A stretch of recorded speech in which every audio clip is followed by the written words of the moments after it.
that you are the most proud of achieving? Getting this job, from cleaning classrooms and now being here, I just decided I want to be these guys. And then I started, shooting, trying to edit, watched a lot of tutorials, change the little habits. Like change won't happen just like that one day. And you just have to be consistent on those small changes as well.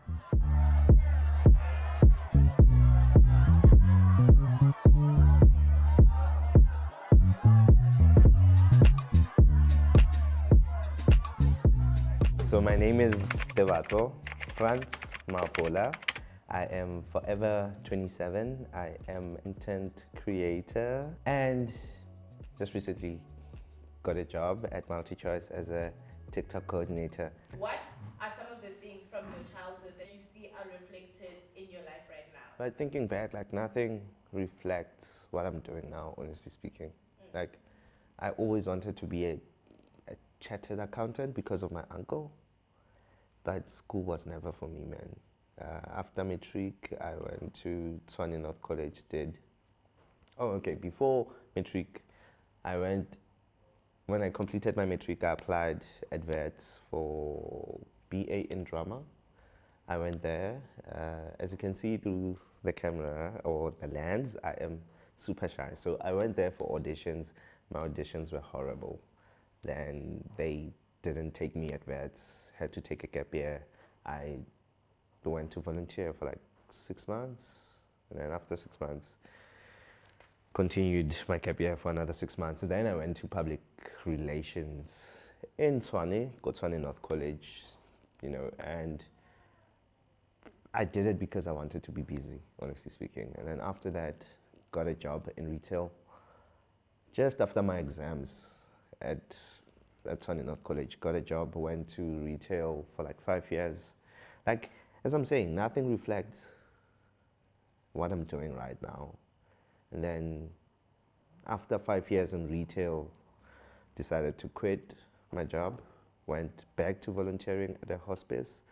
And then while I was at the hospice, I had a lot of internet access, so I would watch a lot of YouTube. And then somehow I said, like, I want to be this guy.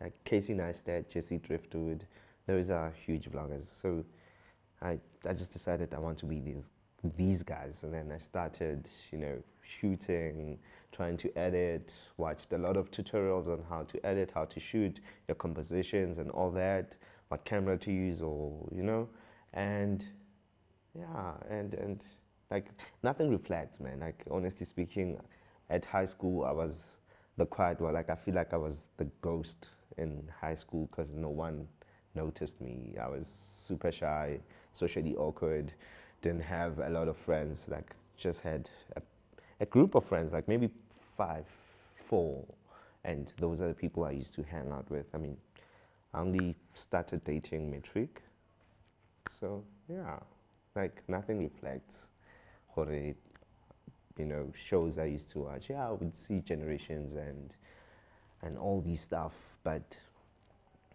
it didn't, even drama, like I just wanted to be cool. I just wanted to be famous. Yeah. High school, right? Yeah. When you are making the decision of the subject that you wanted to take, Yeah. what was your thought process behind that? And what did you think you were going to do with those subjects?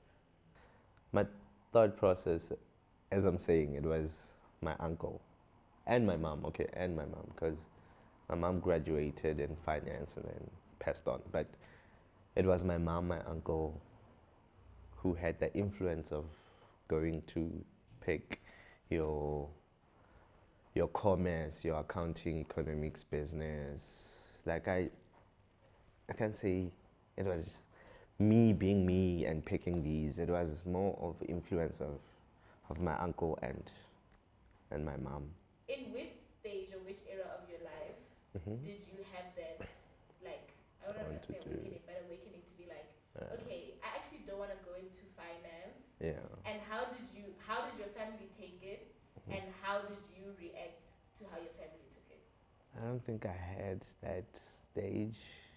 Honestly speaking, I don't think I did, because even going for BA in drama, it was more of, okay, I don't have maths, but I still qualify for bachelor's and degree, so it means now I can't go into accounting or I can't go to, so yeah, they just had to understand, like, I don't have maths, even though they wanted me to go and upgrade, of which I did, and I still failed. So, yeah, like, they just had to understand. Drama, it's what we have on this table, or public relations, it's what we have on this table, unfortunately. I want to know how they reacted to your failure or you failing. Oh, yeah.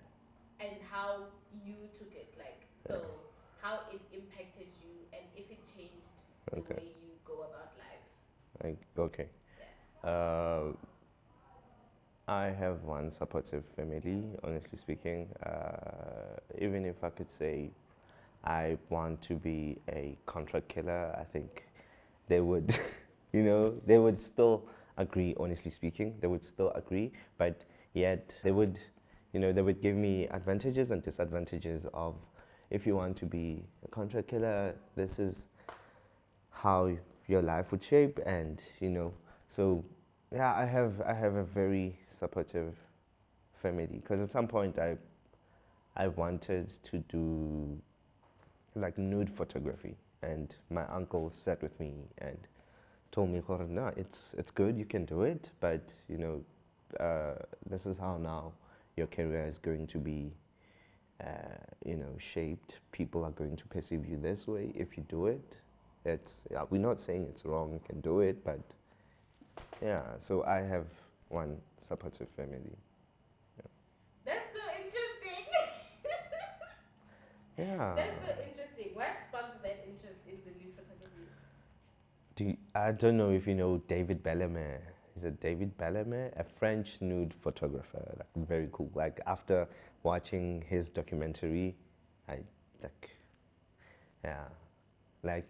yeah, it's David Bellemare. I think even on Instagram, if you go on Instagram, you can find him, full of nudes, but yeah, what feature? Yeah, but yeah. Okay. What was the redirection that took your life and changed it for the better? When I started volunteering at a hospice, that's where I found God, like, right? 2017. So yeah, 2017, volunteered at a hospice, and I found God. Like, I received Jesus as my life and savior, and like, things started changing. Used to smoke a lot, like, had these long dreadlocks, didn't give an ish about a lot of things, but like, yeah, like, when 2017 was the moment where I decided, no, I need to take responsibility of this life I have. Yeah, 2017, it's when I decided to change my life as a human being, take care of my soul as well, instead of, chasing after the flesh. And even vlogging itself, that's where it started. Yeah, as I started volunteering, had access to YouTube, didn't have a lot of things to do. Like, I volunteered as a receptionist, so I would have calls there and there, but in most cases I would just chill at the office and do nothing. So that's where I would watch these and then practice, go officing, started reading my Bible more, even though now I don't read it that much, but yeah, 2017, that's where I think everything took a right turn. I used to be a cleaner at a school in Mamelodi. I live in Mamelodi, actually, with the love of my life, my grandmother. So I used to clean at school, and I used to shoot myself. Like, I'm not a writer, So I prefer, journaling my life through my camera lens. So yeah, I was documenting my life every day of me going to school, going to clean, coming back home, eating. If I'm going to main lane, I document that, and somehow started getting engagement on TikTok, and people loved how I shoot maybe the realness of showing Kokasi, how I edit, I think, and then I saw this program, Multichoice incubator program on TikTok, and then I applied, and also applied for many stuff that I saw on TikTok or whatever competition that I bumped into, and then Multichoice hit me up, and yeah, they enrolled me into this incubator program for like a year, and then at that time I probably had like 16K followers on TikTok, and then when I did this for like a year, ended up on 80K, 80,000 followers. And then, yeah, and then after the program ended, my boss decided, because this is a new role, the TikTok coordinator thing. There was never a TikTok coordinated Multichoice, so they decided to create this post for me so I can try to manage their handles. Yeah. If you were to write a letter to yourself, Mhm. right? Mhm. You in high school and you in right before you entered your 20s, Mhm. what would you say in that letter? Make your bed every day, and don't be so self-absorbed. Engage with people, like, and make as many mistakes as you can. Yeah, those are the three things I could, tell my my younger me. Yeah, that people, they do want to talk to you, but you are busy, so soaked up in your head, thinking you weird, or so yeah, I would tell myself, engage with people, and if they don't want you in your space, you know, don't beat yourself about it. Like, just move on. They'll probably even forget about you after 5 minutes you moved on. So yeah, and make as many mistakes as you can. Yeah, because we learn from it. Are your 20s going in the way that you imagined it would go? Yeah, I could say it's going where, you know, it's going where I wanted to go because of the fame. Like, as I said, like, I've always wanted fame. That's the only, relative between, yeah.